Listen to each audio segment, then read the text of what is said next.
Buenas tardes. Esto que vamos a ver es un resumen de lo que fue la quinta clase de la cátedra de Hormigón 2 del año 2023, donde seguimos tratando el tema de hormigón pretensado y comenzamos a desarrollar dentro del mismo el aspecto del diseño de flexión.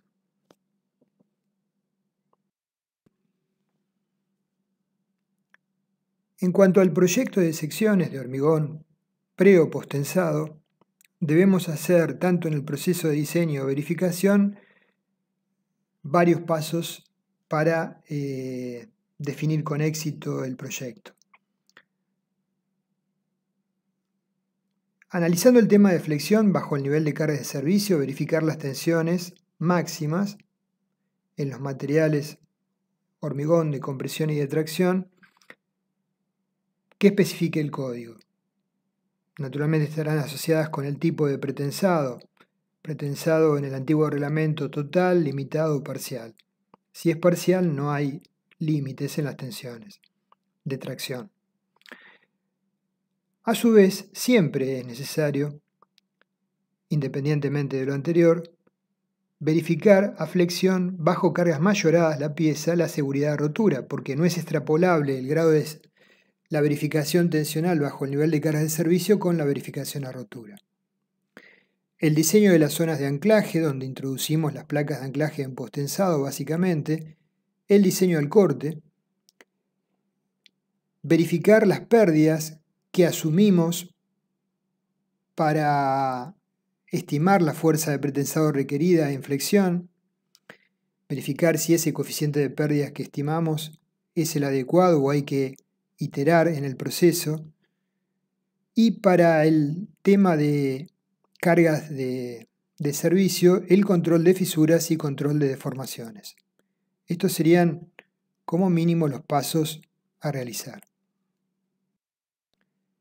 En cuanto al dimensionado a flexión, en el proceso de dimensionado a flexión de una pieza seguimos un camino de aproximaciones a partir de un predimensionado de la sección que nos permita arribar al proyecto definitivo. Una particularidad del diseño de las piezas de hormigón pretensado es que tenemos una gran libertad para elegir diferentes secciones variadas de forma tal de optimizar el comportamiento frente a la obra a la que sirva. ¿Sí? Es frecuente minimizar el espesor del alma y definir cabezas superiores y talones inferiores distintos en función de las solicitaciones actuantes. Por ejemplo, si es una viga compuesta, se trata de minimizar el talón de la viga premoldeada aislada superior, siempre y cuando cumpla la condición de rotura en estado transitorio, y el talón inferior suele ser mayor porque tiene que alojar las vainas de posttensado y la armadura no tesa. Básicamente en un elemento sencillo tenemos premoldeado, tenemos que no utilizamos vigas rectangulares como en hormigón armado, sino que las perfilamos para mejorar el peso propio y la eficiencia de la sección. Tendremos una zona superior, un talón superior que estará comprimido por las cargas para momentos positivos, un talón inferior que estará traccionado por las cargas, pero comprimido por el pretensado, y un alma que estará reducida en dimensiones respecto a una viga de hormigón armado por el efecto favorable del pretensado que lo estudiaremos cuando estudiemos el tema de diseño del corte. Este es un esquema típico en una viga simplemente apoyada, donde aclaramos la cabeza, el talón superior no tiene por qué ser igual al talón inferior. Un concepto interesante e importante es definir el núcleo central de la sección que hayamos dibujado para saber qué tanto se puede alejar la resultante del esfuerzo de pretensado hacia abajo o hacia arriba del eje neutro para no generar tracciones en la fibra opuesta. Nosotros, si fuera un elemento rectangular, sabemos que es la altura de la pieza sobre 6, el borde del núcleo central hacia abajo hacia arriba, pero en estos casos, como no son secciones de ese tipo, hay que definir los bordes del núcleo central. Vamos a llamar genéricamente todo lo que esté por encima del eje neutro 1, C1 la distancia del eje neutro a la cara superior de la viga y C2 la distancia del eje neutro a la cara inferior de la viga, y la distancia del eje neutro al borde del núcleo central superior K1 y la distancia del eje neutro al borde del núcleo central inferior K2. C2 siempre va a ser la fibra más traccionada por las cargas exteriores. K1 sería el punto sobre el cual se puede, la máxima distancia del eje neutro hacia arriba, sobre el cual se puede aplicar la fuerza resultante de pretensado para no generar tensiones de tracción en el borde opuesto. ¿Sí? Y K2 es lo mismo para no generar tensiones de tracción en el borde superior. Vamos a desarrollar los conceptos y las ecuaciones para definir en una sección de geometría variable los valores de K1 y K2. Antes de desarrollar esas ecuaciones, algunos valores indicativos para el diseño de vigas según Guyon. La altura de vigas, h en metros, se puede estimar como una primera aproximación como la longitud sobre 25 más 0,10 y preferentemente mayor que L sobre 20. En términos generales, la relación de módulo resistente elástico S con respecto al área de hormigón A servirá como referencia en cuanto a la eficiencia de la sección, S sobre A. Una buena regla para conocer si el perfil que hemos dibujado, estamos en la etapa de predimensionado, seleccionado en principio, es adecuado, es calcular su rendimiento con base a la expresión Q, la eficiencia, es igual al radio de giro al cuadrado dividido C1 por C2. Recordando que el radio de giro es igual a la raíz del momento de inercia sobre el área, o sea que el radio de giro al cuadrado es igual al momento de inercia sobre el área. Respecto de estos valores, rendimientos inferiores a 0,45 corresponderían en principio a vigas macizas, que podría ser factible mejorar ese prediseño. Valores superiores a 0,55 se corresponderían con vigas excesivamente esbeltas, o sea que tenemos valores aconsejables cercanos a 0,50. Recordando conceptos entonces en el proceso de diseño de una viga de hormigón armado, definíamos las secciones y la armadura requerida bajo el estado de cargas mayorada, estado límite último, y posteriormente verificábamos las condiciones de servicio, esto es, deformaciones y fisuración en la pieza. Pero la armadura surgía, que era la armadura no tesa, del estado de cargas mayoradas. No va a ocurrir lo mismo con las piezas de hormigón posttensado o pretensado.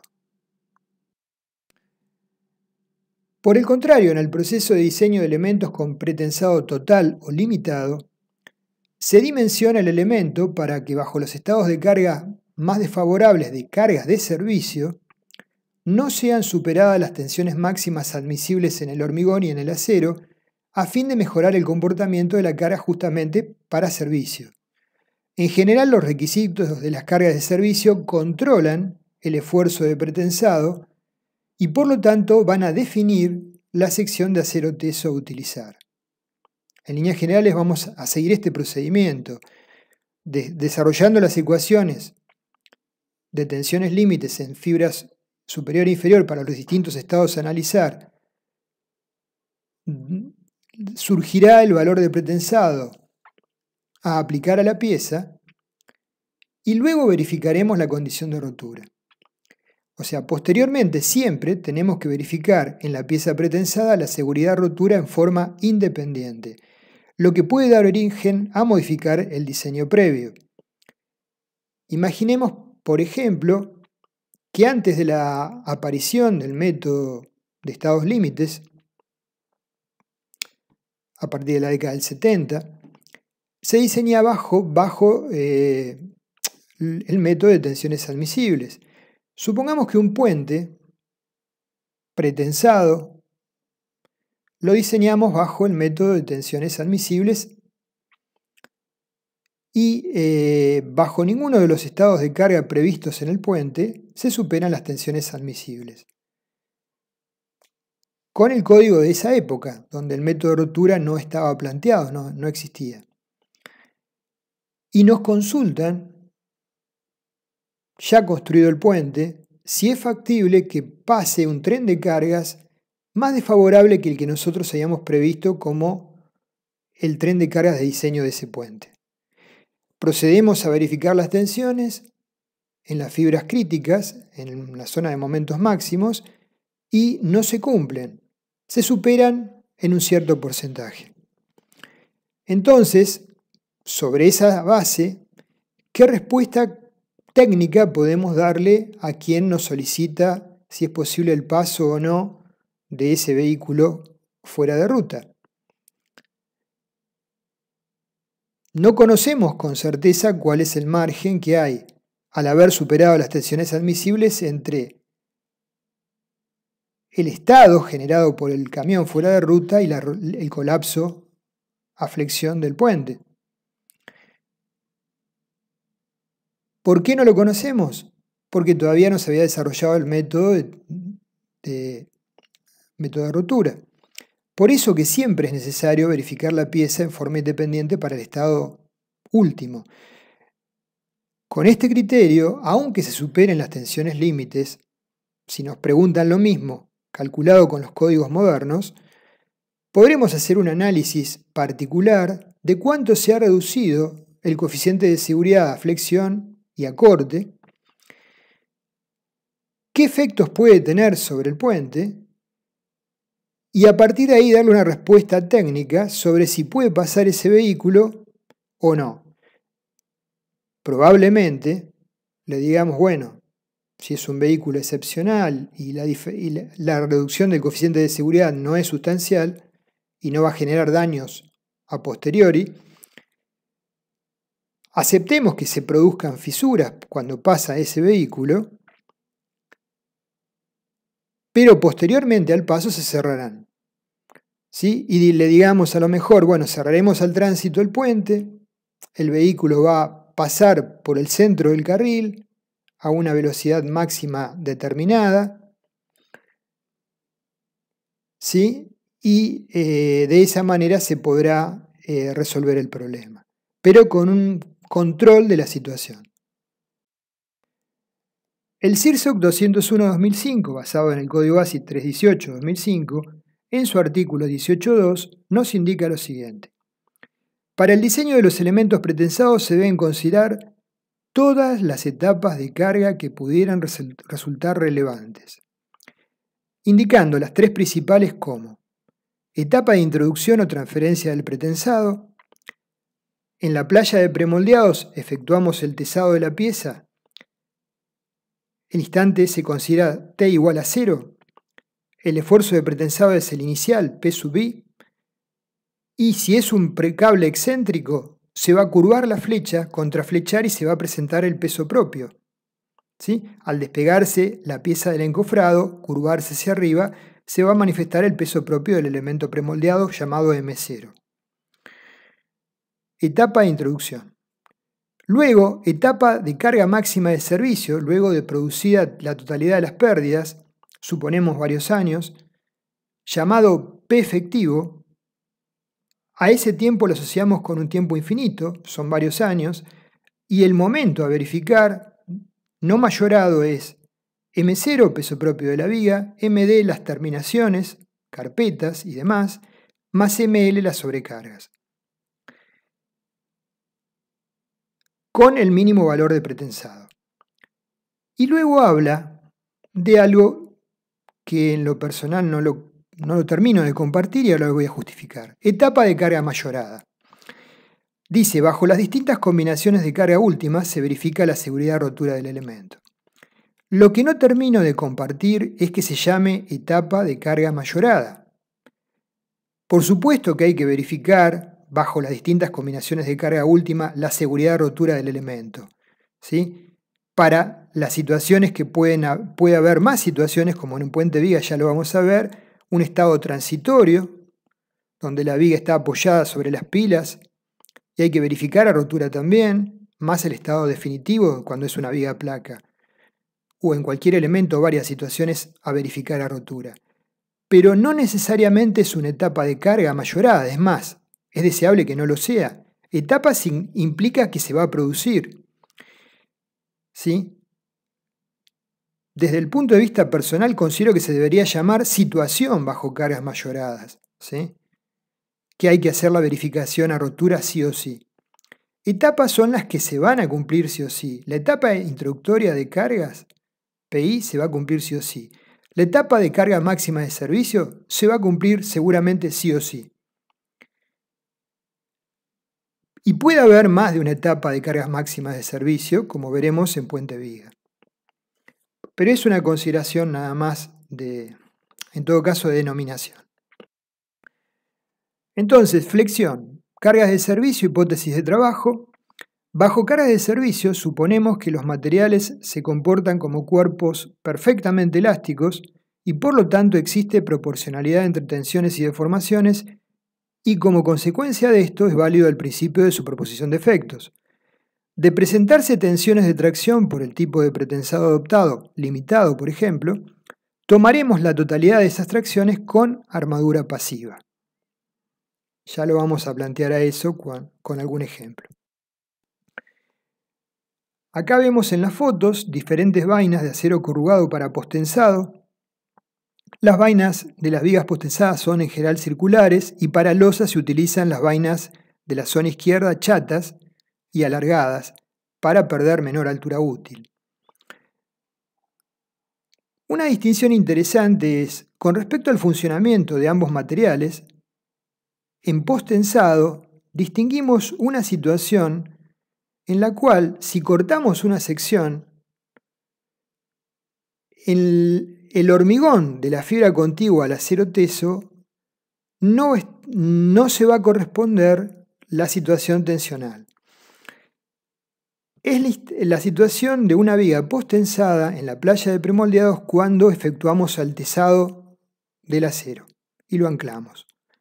Tenemos en una sección dada, antes de inyectar las vainas, el acero teso con una tensión muy elevada de tracción y el hormigón aledaño al acero teso con una tensión importante de compresión. Luego de inyectar las vainas, se presenta la adherencia, si ha sido correcta la inyección, y por tanto cualquier incremento de cargas que se produzca o variación, habrá solidez de deformaciones entre ambos materiales, hormigón y acero. Vamos a pasar entonces a ubicar los límites del núcleo central que hablamos hace unos minutos atrás. En una sección como la que vemos, asimétrica, con un ala inferior superior al ala en superficie al ala superior, tenemos el eje neutro, distancia C1 y C2 a los bordes superiores e inferiores. La distancia máxima que puede descender la resultante de pretensado por sí sola para no generar tracciones en la fibra superior C1 está definida por K2. A su vez, la distancia máxima que se puede aplicar la fuerza resultante de pretensado hacia arriba del eje neutro para no generar tracciones en la fibra C2 se define por K1. Para localizar la distancia del límite superior K1 medido desde el eje neutro, supongamos la fuerza de pretensado aplicada justamente con una excentricidad E igual a K1 en el borde del núcleo central. ¿Qué es lo que va a ocurrir? Que en la fibra C2 extrema la tensión va a ser nula. Recordando el radio de giro al cuadrado es igual al momento de inercia sobre el área, la tensión en la fibra inferior F2 va a ser la componente de la fuerza de pretensado centrada menos P sobre AC, el área de la sección, menos, o sea, con signo negativo, al cual se le suman, o sea, compresión, al cual se le suma la compresión derivada del momento generado por el pretensado excéntrico, menos P por E por C2 sobre C. Reemplazando 1 y dividiendo y multiplicando por AC, tenemos que la tensión en la fibra inferior F2 es menos P por AC, dividido AC, por 1 más E por C2 dividido R cuadrado. Si hacemos F2 igual a 0, el valor de E particular va a ser la distancia K1 que queremos averiguar. Entonces, haciendo F2 igual a 0, podemos despejar el valor de E, que sería igual a menos R cuadrado sobre C2, y es el valor de K1.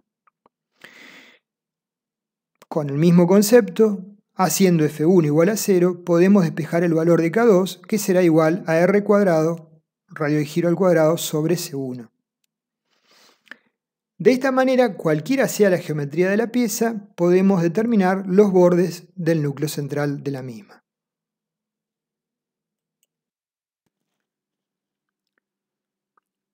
Tenemos una viga simplemente apoyada con el baricentro del cable de posttensado con la traza que enmarcamos y seccionamos la pieza a una distancia X del apoyo. Si pensamos en las fuerzas de pretensado como un sistema de fuerzas externas que actúan sobre un elemento de hormigón que deben estar en equilibrio bajo la acción de dichas fuerzas, vamos a analizar el segmento comprendido entre el apoyo izquierdo y la sección X.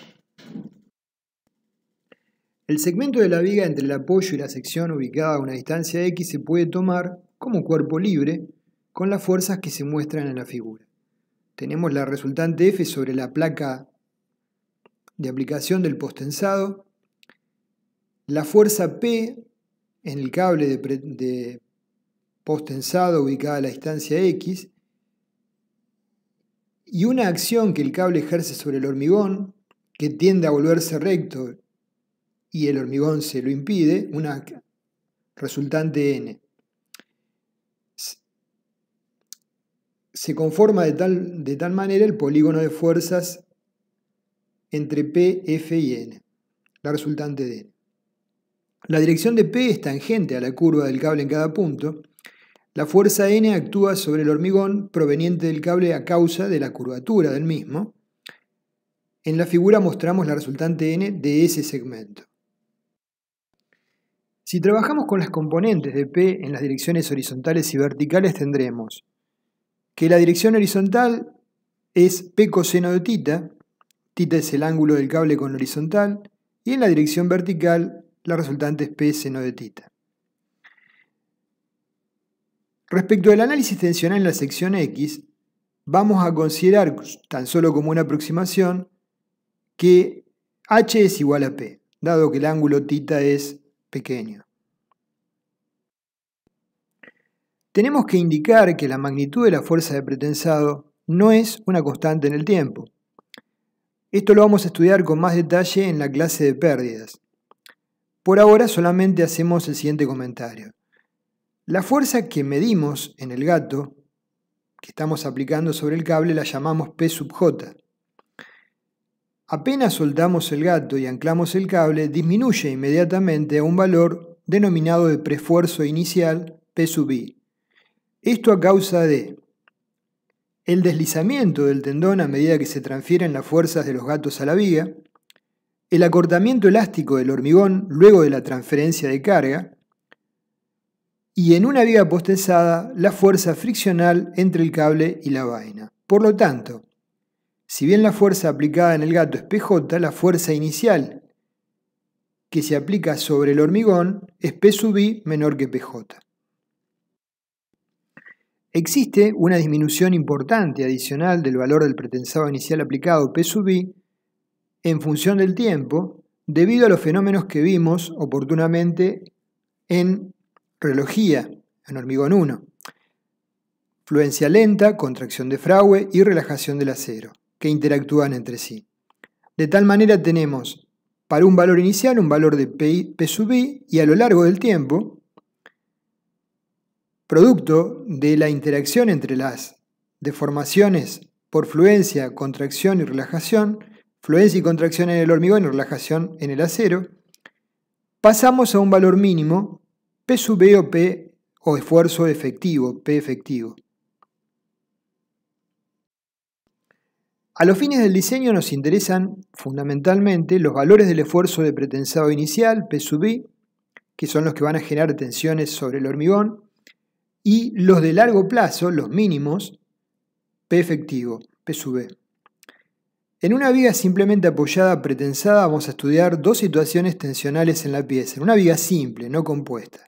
Ya veremos que en las vigas compuestas se presentan cuando menos tres situaciones.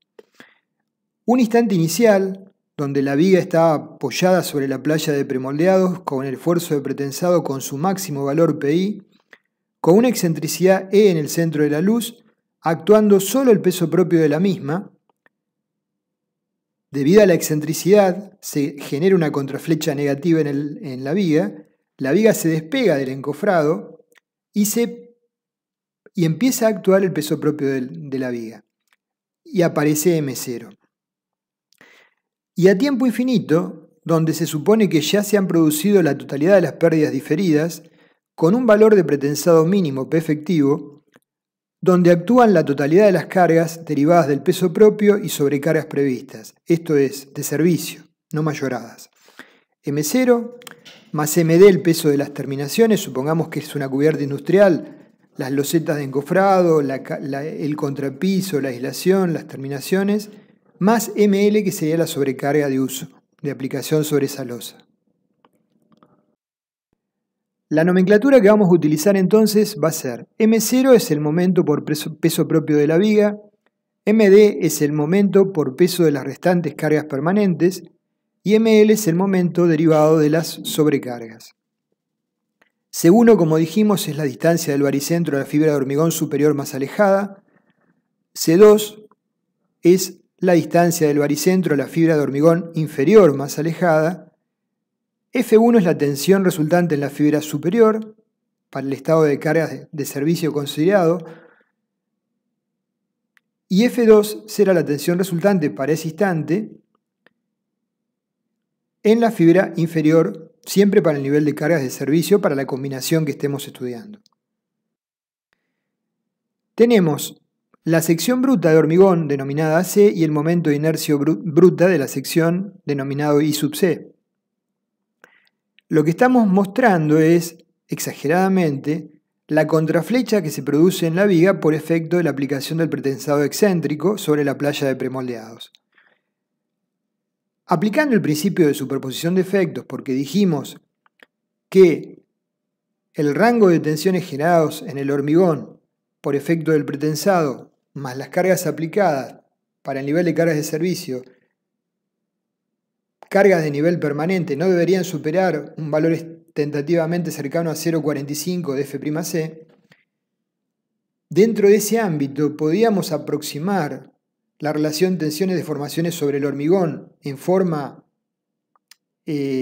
satisfactoria como una relación lineal.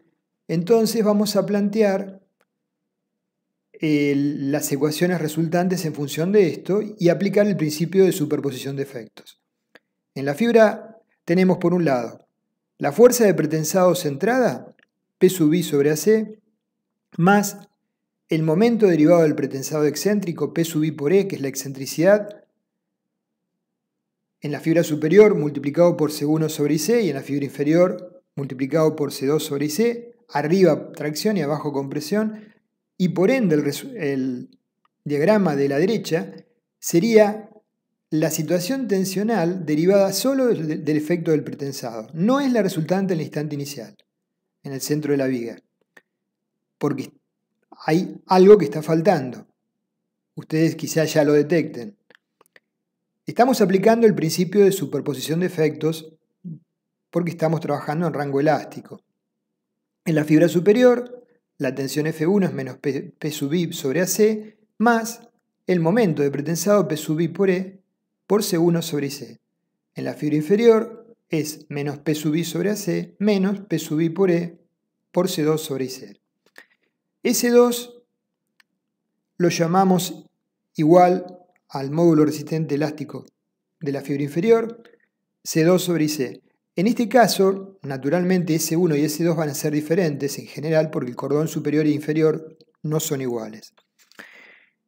Lo que observamos es que el diagrama resultante por efecto del pretensado genera una fuerte precompresión en la fibra inferior que va a ser luego traccionada por efecto de las cargas y eventualmente en la fibra superior puede presentarse una tracción resultante, que tendrá un valor límite. Pero igual, esta no es la primera situación real que se va a presentar. Falta adicionar algo. Lo que falta adicionar es la componente del peso propio M0 al curvarse la viga. Entonces hay que adicionar el término M0 sobre S1, negativo arriba y positivo abajo, M0 sobre S2. Y entonces el diagrama resultante que vamos a tener en la sección central de la viga apenas aplicamos el pretensado va a ser el de la derecha.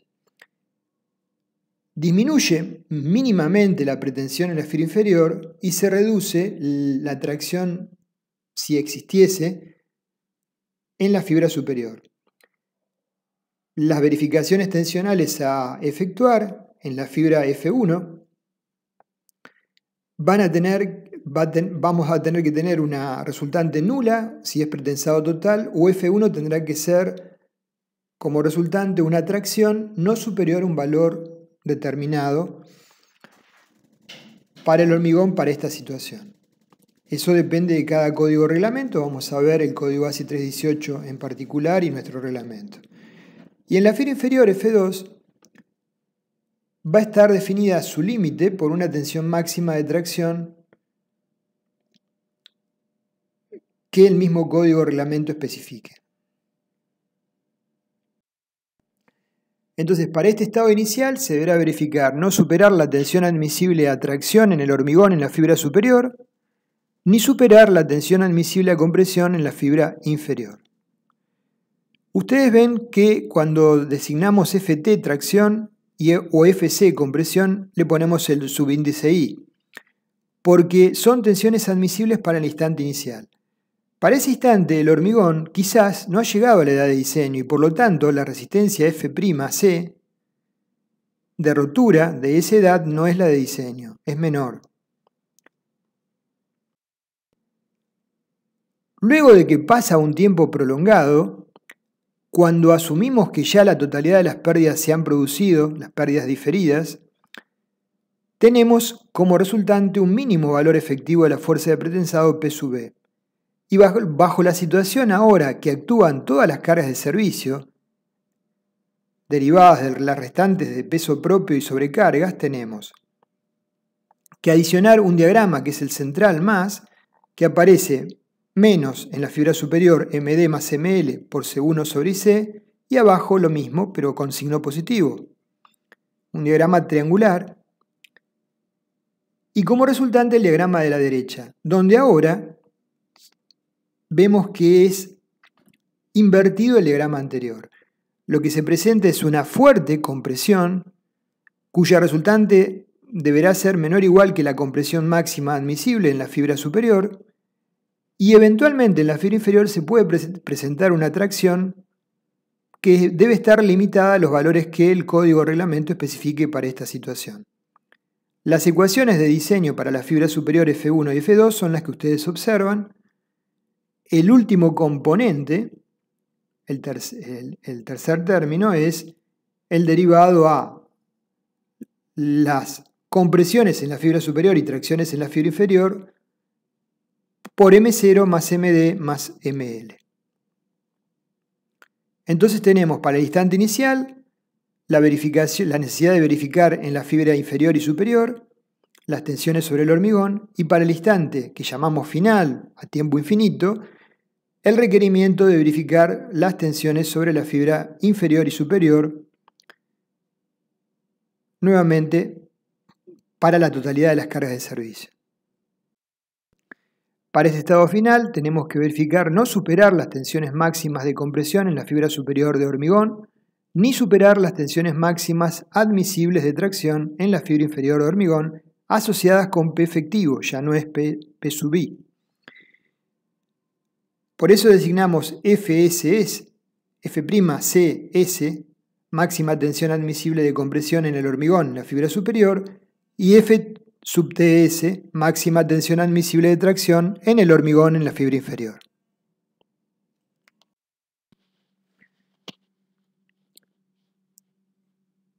Del gráfico que observamos podemos ver en primera instancia, como resumen, el instante inicial. Arriba, las tensiones derivadas solo del pretensado excéntrico. El gráfico de la derecha sería la sumatoria de las tensiones resultantes solo de efecto del pretensado excéntrico. Y abajo, la situación real inicial que se presenta, producto de que se le suma a la tensión derivada de la fuerza de precompresión del pretensado con una excentricidad E, el peso propio de la viga. Por eso se suma el término M0 sobre S1 o M0 sobre S2 al flecharse en forma negativa la viga. Entonces la situación real inicial es la del gráfico de abajo de la derecha, con una fuerte compresión en la fibra inferior y una eventual tracción limitada o nula en la fibra superior. Con respecto a la situación a tiempo infinito, con el esfuerzo de pretensado ya es un valor en su valor mínimo P efectivo, se le agrega el término de los momentos de las terminaciones y el momento de las sobrecargas, MD más ML sobre S1 y MD más ML sobre S2, y tenemos como diagrama de tensiones resultantes aplicando el principio de superposición de efectos, el diagrama de la derecha, con una fuerte precompresión en la fibra superior y una tensión nula o tracción limitada en la fibra inferior. Esa tracción, en ambos casos, para la situación inicial y la situación final, deberá ser necesaria tomarla con armaduras pasivas. Calcularemos la resultante de tracción sobre el hormigón, nos dará un valor de T, lo dividiremos por una tensión de trabajo del acero no teso, por ejemplo para el acero ADN 42, 4200 de tensión de fluencia del orden de 2000 kilos por centímetro cuadrado, y obtendremos una sección requerida de armaduras no tesas para cubrir esas tracciones.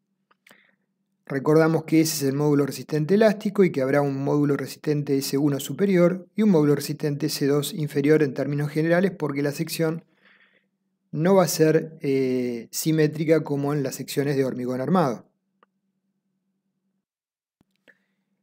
Cuando calculamos las propiedades geométricas, tanto el área C como el momento de inercia C, en las ecuaciones que planteamos, deberíamos evaluar el tipo de pretensado a ejecutar.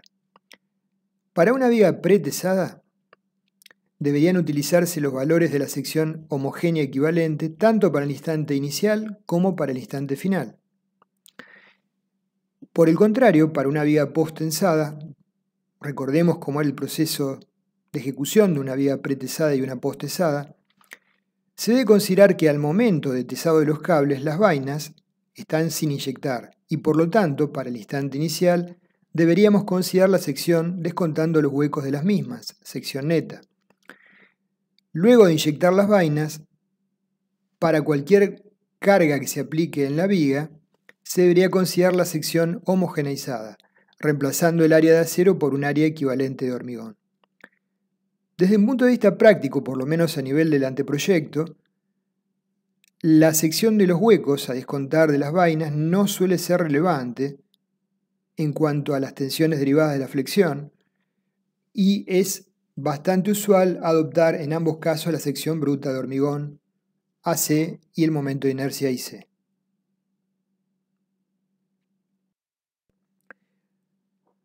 Repasando lo visto en la clase 1, nuestro reglamento CIRSOC, al igual que el código ASI 318-2005, en nuestro reglamento, en la tabla 18.3.3, establece que es factible para hormigones clase U o clase T adoptar la sección bruta de hormigón a fin de evaluar las tensiones en la pieza bajo cargas de servicio. Definiendo la clase U como hormigones no fisurados, con el valor de Ft menor o igual que 0,7 de raíz F'C en megapascales. Recordar que la tensión que considerábamos de agotamiento del hormigón a tracción por flexión estaba en el orden de 0,62 a 0,65 de raíz de F'C. Clase T, hormigones definidos de transición, donde el Ft puede ser algo mayor que ese valor y menor que raíz de F'C. Y clase C, hormigón fisurados, donde Ft era mayor que raíz de F'C y no tiene límite. Adoptando como marco de referencia para el diseño el reglamento CIRSOC 201-2005, en el artículo 18.4, establecemos para el nivel de cargas de servicio las condiciones límites de las tensiones en el hormigón para elementos clase U y T, diferenciando dos situaciones. El estado inicial, que para T igual a 0 teníamos el esfuerzo de pretensado igual al pretensado inicial, de valor máximo, y el estado final, para T igual a infinito, donde el valor de pretensado actuante era el valor mínimo P efectivo. Para el estado inicial, la tensión máxima en el hormigón en la fibra extrema comprimida se considera 0,60 de F'Ci. Recuerden que el subíndice I tiene que ver con que puede ser una edad menor a la de diseño. Y la tensión máxima en el hormigón en la fibra traccionada extrema, que sería en este caso la superior, en esta situación, menor o igual que 1/4 de raíz de F'Ci. Por su parte, para el estado final, T infinito y P igual a P efectivo, la tensión máxima en la fibra comprimida extrema, debida al pretensado más la carga de larga duración, no deberá superar 0,45 de F'C. Y por otro lado, la tensión máxima en la fibra comprimida extrema, debida al pretensado más la carga total, asumiendo que la misma no actúa un periodo prolongado en el tiempo, puede ser un valor máximo de 0,60 de F'C. Con respecto al límite A, se pretenden limitar las deformaciones excesivas por fluencia lenta que sufriría el hormigón bajo un nivel de cargas más elevado de tensiones permanentes que 0,45 de F'C. Y al pie lo que mencionamos en la imagen anterior, cuando hablamos del triángulo de tracciones que puede quedar en cualquiera de los dos estados, se sugiere tomar las tensiones de tracción resultantes con armadura no tesa, trabajando para cargas de servicio a una tensión no mayor que 200 megapascales para acero de 420 megapascales de tensión de fluencia FI. En resumen tenemos, para T igual a 0 y pretensado P igual a P inicial, en la zona central con la excentricidad máxima, la tensión de compresión no superior a 0,60 de F'Ci y la de tracción no superior a 1/4 de raíz de F'Ci. Para T igual a infinito y P igual a P efectivo, para cargas de larga duración, la tensión de compresión no superar 0,45 de F'C. Y la tensión de tracción, el límite estaba dado en función de si era clase U o clase T, 0,7 de raíz de F'C o 1 por raíz de F'C. Tenemos por tanto 4 ecuaciones tensionales, para una ecuación tensional para la fibra inferior y otra para la fibra superior para el instante inicial, T igual a 0 y P igual a Pi, y 2, una para la fibra inferior y otra para la fibra superior, para el instante final T igual a T infinito, con P igual a P infinito. Asumiendo tentativamente una sección con áreas AC e IC, área AC y momento de inercia IC, secciones brutas, conocidos esas secciones porque las hemos estimado, van a surgir dos incógnitas. la carga de pretensado P y la correspondiente excentricidad E. Si estimamos la relación entre PE efectivo y P inicial, es decir, la relación de pérdidas diferidas, R igual a P sub E sobre PI, tendríamos solamente dos incógnitas, ¿sí? y podremos resolver el sistema de ecuaciones.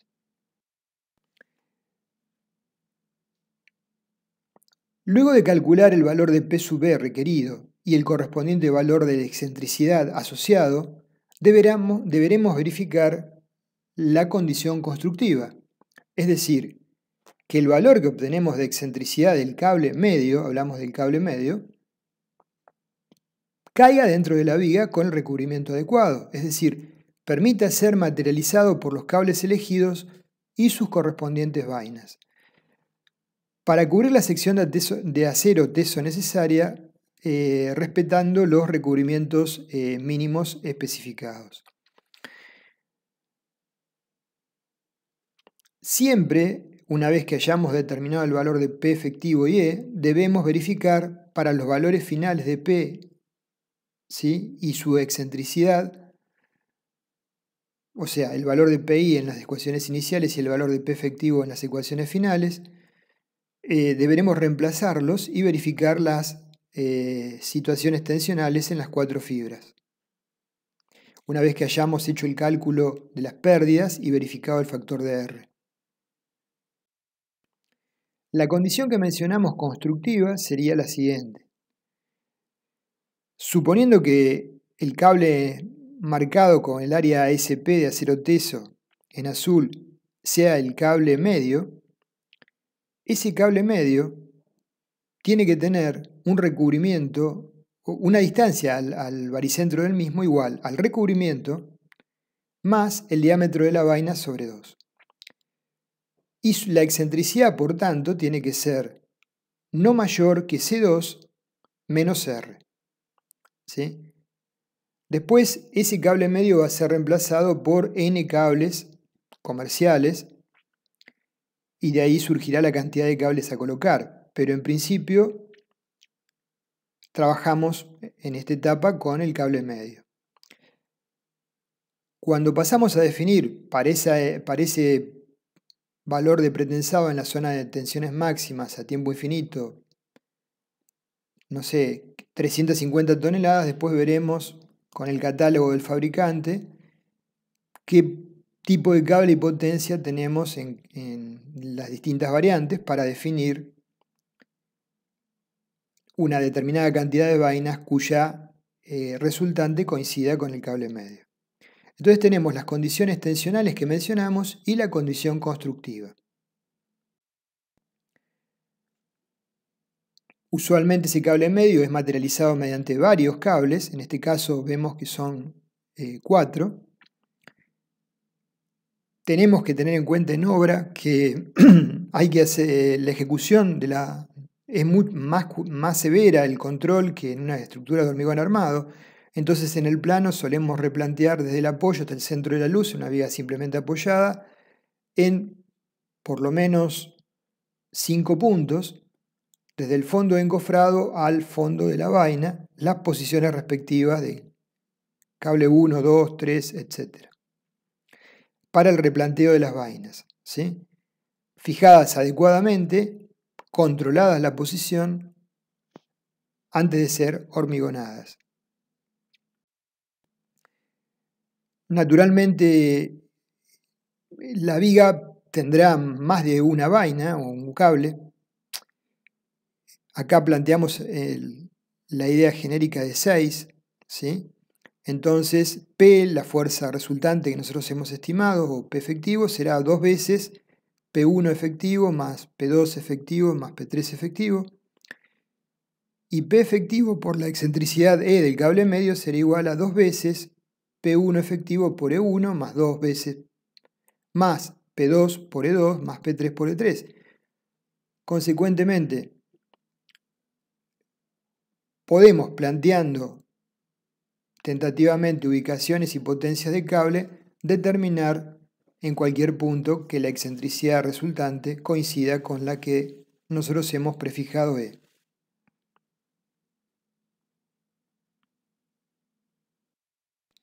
Respecto al número de cables, el máximo depende del espacio en talón y en cabezas para alojar los anclajes. El mínimo es de 2. Hay que respetar recubrimientos y separación entre vainas y eliminar excentricidades en sentido transversal, es decir, en el eje transversal de la viga a ambos lados debe ser simétrico el trazado de las vainas. Las vainas para múltiples alambres, cordones o barras a ser inyectadas deben tener una sección interna como mínimo igual o mayor que 2 veces la sección de acero transversal de pretensado, para poder ser adecuadamente llenas con la lechada de inyección. Hemos hablado hasta el momento de las tensiones requeridas a controlar máximas bajo la fuerza de pretensado y en cualquier instancia de cargas para el nivel de servicio sobre el hormigón. Ahora vamos a mencionar cuáles son las tensiones límites en el acero teso, ¿sí?, en las distintas situaciones. La tensión de tracción en el acero teso debe ser igual o menor que los siguientes valores. Probablemente a priori nos pueda llamar la atención estos valores. Vamos a justificarlos luego. A. Debido a la fuerza en el gato, en el acero de pretensado, antes de la transferencia de cargas, o sea, cuando tenemos el valor de PJ, la tensión no puede ser mayor que 0,94 de FPI o 0,80 de FPU. FPI es la tensión de fluencia, FPU la tensión de rotura. Fíjense que estamos ante una verdadera prueba de carga, 94% de la tensión de fluencia u 80% de la tensión de rotura. ¿Qué puede ocurrir si hay una falla en el acero? Que puede romperse uno de estos cables al tesar. Por eso hay que tener ciertas condiciones de seguridad en el procedimiento de tesado. Pero, ¿qué pasa si se rompe en el momento de tesar? Bueno, habitualmente está en la playa de premoldeados la viga, no pasa absolutamente nada porque se cambia el cable, ¿sí?, y se reemplaza por otro. Posteriormente, inmediatamente después de la transferencia del pretensado, las tensiones aplicadas sobre el hormigón, las tensiones asociadas sobre el acero teso no pueden ser mayores que 0,82 de FPI o 0,74 de FPU. O sea, para el valor de PI, las tensiones máximas no pueden superar el 82% de la tensión de fluencia o el 74% de la tensión de rotura. Y en los dispositivos de anclaje, en posttesado, inmediatamente después de la transferencia de la fuerza no se puede superar 0,70 de FPU. Alguien puede pensar en este momento,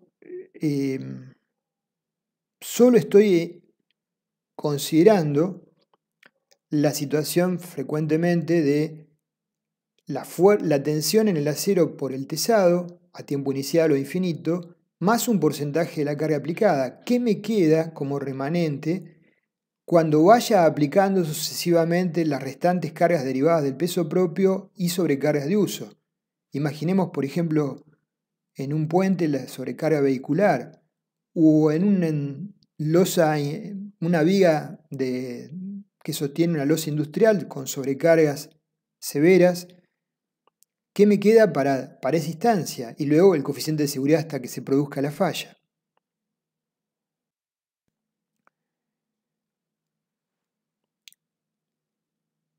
Esto es un comentario antes de responder la pregunta que nos hicimos recién respecto de la limitación de las tensiones admisibles de pretensado.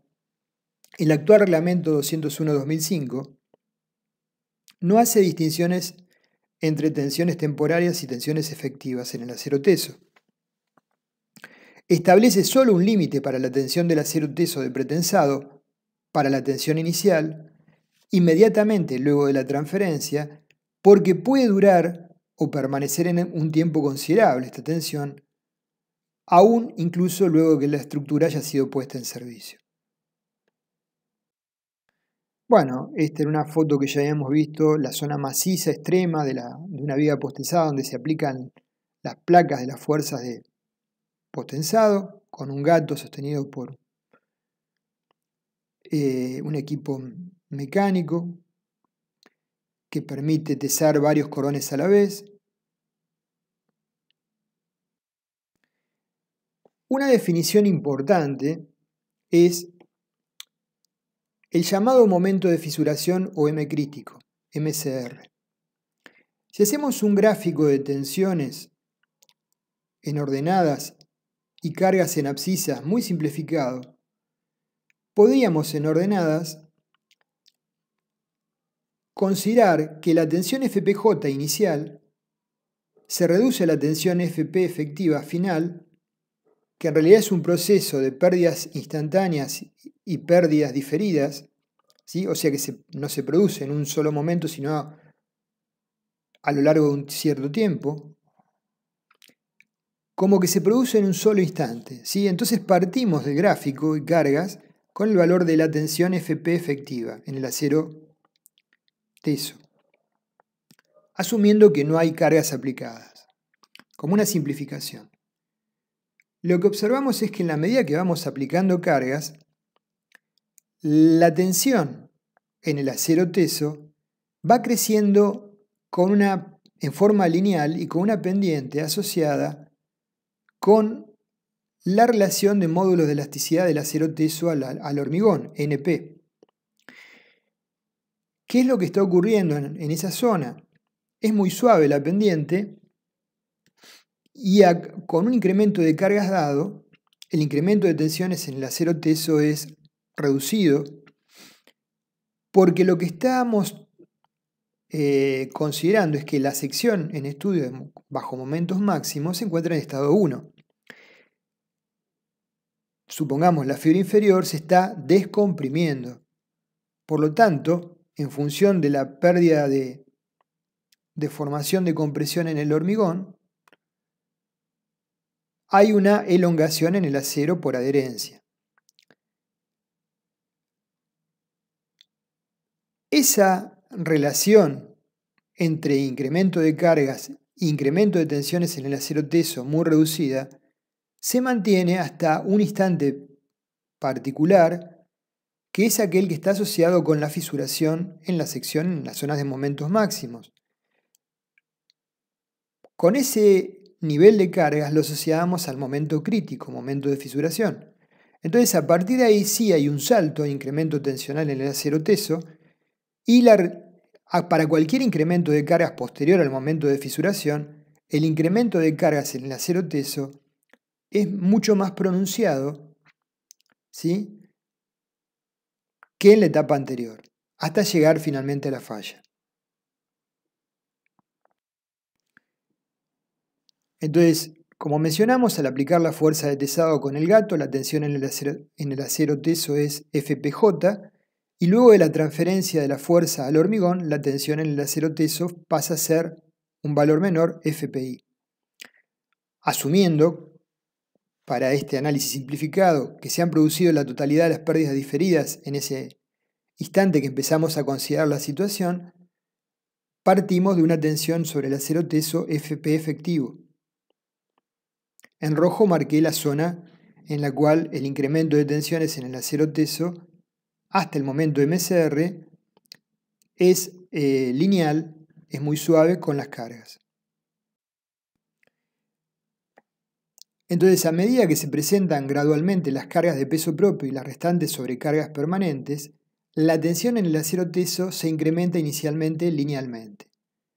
Delta de FP es igual a NP, relación de módulo elasticidad del acero teso al hormigón, por delta de FCS, por la pérdida de tensión en el hormigón en la fibra aledaña.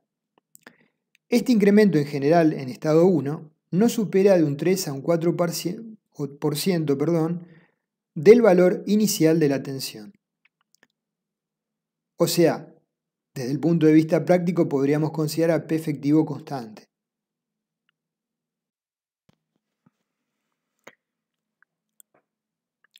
Retomando el gráfico que estábamos analizando, donde tenemos en ordenadas tensiones en el acero teso y en abscisas cargas incrementales, observamos que un punto significativo en el cambio de comportamiento, el que marca el pasaje del estado 1 en la sección de momentos máximos al estado 2, del estado no fisurado al estado fisurado, es aquel que está asociado con el momento flector que genera la descompresión total de la fibra inferior precomprimida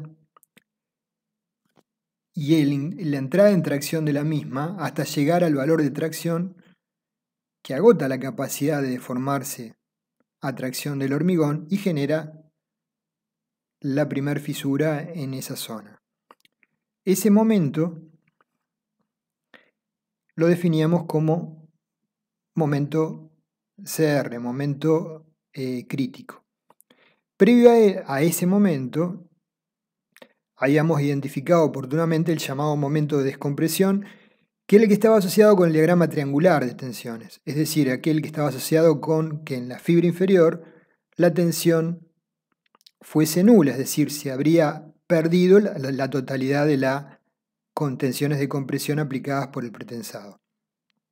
El momento que estamos analizando y vamos a tratar de determinar es el momento crítico, el que define el cambio del pasaje del estado 1 al estado 2, y a partir del cual el comportamiento de la pieza cambia sustancialmente, al igual que lo vimos en una viga de hormigón armado, y ya ante un incremento dado de cargas, el incremento en las tensiones del acero teso es significativamente mayor. Entonces, al seguir incrementando la carga, llegaremos a una tensión en la fibra inferior de agotamiento, FR. Estamos entonces ante el momento de fisuración o momento crítico. Cuando se produce la fisuración, hay un aumento súbito de tensión en el acero teso, al pasar de la viga al estado 2 en la sección, cambiando el mecanismo interno resistente en la pieza. Lo visualizamos en el dibujo, la curva 1 a la curva 2. En verde es el proceso de descompresión de la fibra inferior y en rojo es el proceso de cuando comienza a tomar tracciones esa fibra hasta que llega al valor límite de FR. La sumatoria de ambos términos generan la carga que produce el momento de descompresión. A partir del pasaje al estado 2, el incremento de la tensión en el acero para igual aumento de sobrecarga aumenta sensiblemente. La tensión final en el momento de la falla en el acero puede ser FPU, la tensión asociada con la falla física del acero, o un valor ligeramente menor en función de la geometría de la viga y la cuantía del acero teso. Estamos transitando la zona entre M crítico y M último en verde, en el dibujo. En ese proceso obtenemos un estado 2 reducido y pasamos luego, cuando llegamos a FPI, al estado 3, cuando la tensión en el acero teso llega a la tensión de fluencia.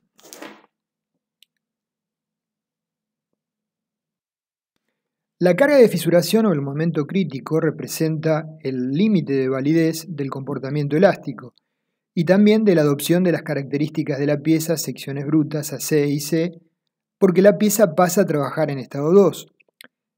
Esto implica que disminuye su rigidez, que se incrementan las flechas y que puede verse afectada la durabilidad del acero teso en el caso de pretensado adherente, entre otras cosas. Se puede determinar el momento de fisuración igualando la tensión resultante de tracción en la fibra inferior, F2, al valor último, FR.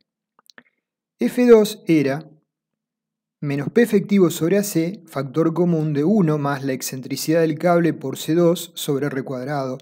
¿Sí? Es la compresión derivada en la fibra 2 por el pretensado más la tracción derivada por las cargas de peso propio y sobrecargas existentes para ese nivel, M crítico sobre C2, el módulo resistente. Entonces, si definimos F2 como FR, el momento asociado para esa situación va a ser un momento particular definido como M crítico. Entonces, despejando M crítico va a ser igual a S2 que multiplica FR más P efectivo dividido a C por el término entre paréntesis 1 más E por C2 sobre R cuadrado. Recordando que R es el radio de giro. El momento crítico será aquel que marque el cambio tensional en la fibra inferior, anulando la precompresión inicial y generando luego una tracción resultante igual a la definida como FR, a la cual asociamos con la tensión de fisuración del hormigón por flexión. Hemos identificado, pensemos, tenemos definida la geometría de la viga, por lo tanto AC, C2, R, son todas variables conocidas, FR lo conocemos porque S2, perdón, también es conocido. FR lo conocemos porque tiene que ver con la calidad del hormigón. El P efectivo lo hemos definido previamente, por lo tanto el M crítico surge de despejar de esta ecuación. El M crítico será entonces el que observamos asociado con el esquema 2, el diagrama tensional 2. Ahora que conocemos el M crítico, recordando S2 es igual al momento de inercia IC sobre la distancia del eje neutro a la fibra inferior C2. En el artículo 18.8 del CIRSOC 201-2005 se establece que la cantidad total de armadura tesa y no tesa debe ser la adecuada para desarrollar una carga mayorada igual, cuando mínimo, a 1,20 veces la carga de fisuración determinada en base al módulo de rotura FR. Si lo expresamos en términos de momentos, resulta esto. El momento nominal por el factor de reducción debe ser mayor o igual que 1,20 el momento crítico.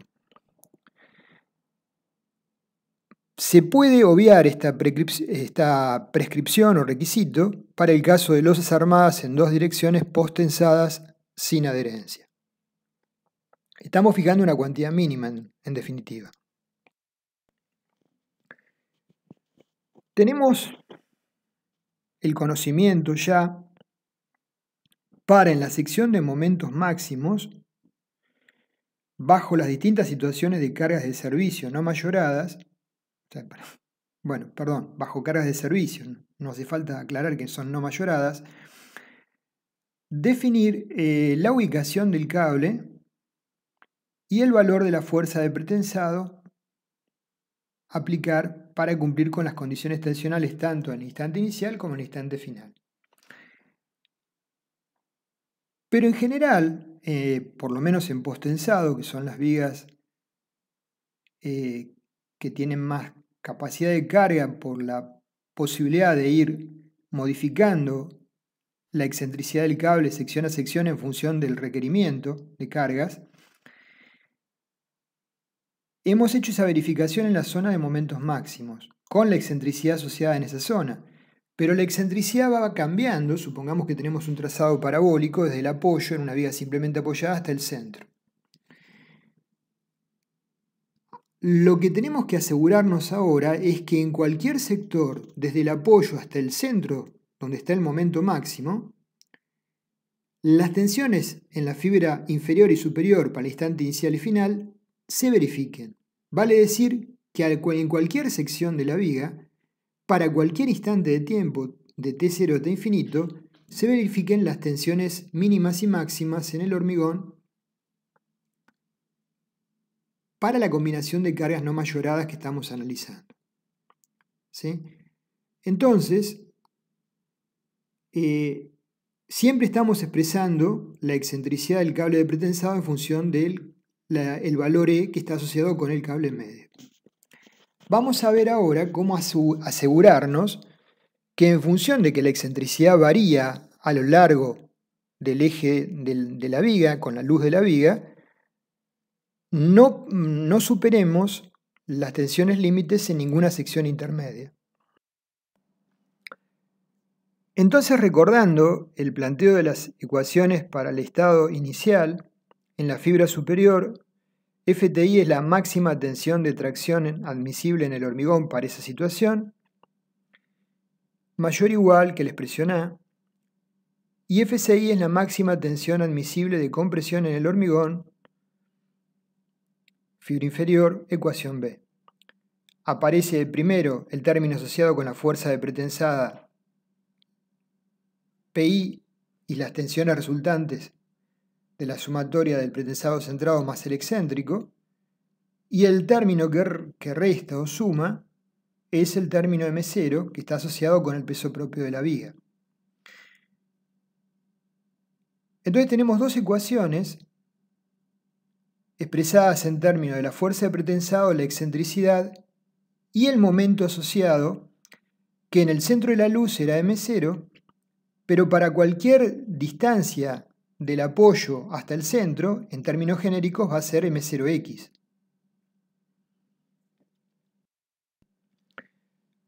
De la ecuación A, entonces, la tensión en la fibra superior no debe superar FTI, es posible despejar el valor máximo de la excentricidad en función del momento actuante en esa sección M0X como la excentricidad X debe ser menor o igual que FTI por S1 sobre PI más S1 sobre AC más M0X sobre P sub I.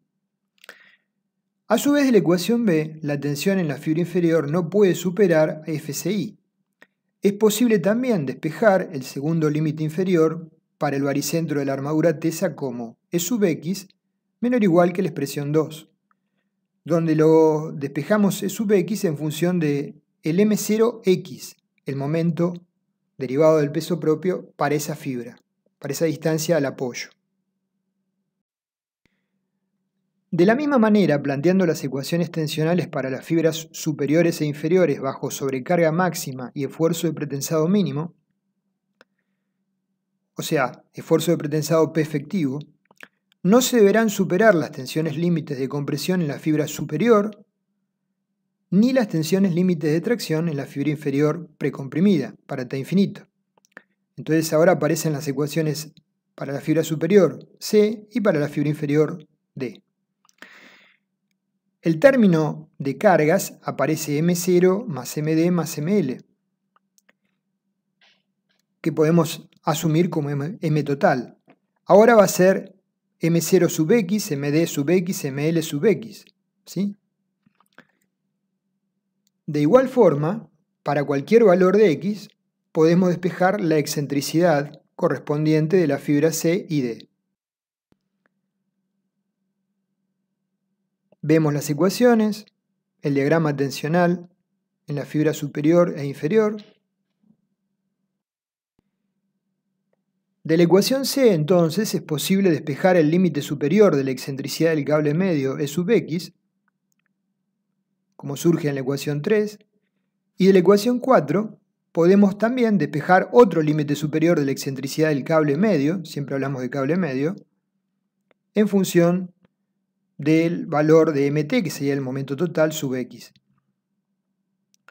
De resultar negativo el límite superior, indicaría que la excentricidad del cable medio puede encontrarse por encima del baricentro de la sección de hormigón. De tal forma podemos trazar las 4 curvas límites para la excentricidad del cable medio. Cualquier punto que caiga dentro de la zona interior a esas 4 curvas es adecuado o satisfactorio respecto del cumplimiento de las tensiones límites en la pieza en cualquier sección de la pieza.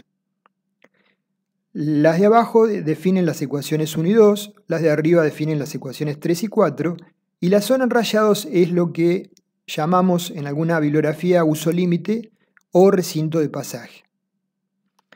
El trazado del cable medio tiene que estar ubicado dentro de ese recinto de pasaje. El trazado del cable medio, aclaro. El cable medio luego va a ser materializado mediante varios cables cuya resultante definan el cable medio. La resultante tiene que estar dentro del recinto de pasaje. Ahora, los cables componentes para llegar a esa resultante pueden estar ubicados, algunos de ellos, fuera del recinto de pasaje. Entonces acá está aclarado lo anterior. El baricentro de los cables o cable medio debe caer dentro de la zona llamada recinto de pasaje, pero algún cable individual puede caer fuera de esa zona, siempre naturalmente ubicado interior a la pieza y con el recubrimiento mínimo fijado según las condiciones reglamentarias. Acá observamos una patología de un análisis de una estructura real. En la zona de apoyos, la resultante de pretensado asociada con una zona de momentos nulos que cae fuera del núcleo central genera una tracción que supera la tensión FR de tracción y genera fisuras, como se marca en amarillo en la viga en análisis. Respecto del cable medio, ya dijimos que en la mayoría de los casos reales el valor del esfuerzo de pretensado requerido hace imprescindible el uso de varios cables tesados. A los efectos del cálculo de las tensiones, todos estos cables se reducen a un cable ideal llamado cable medio.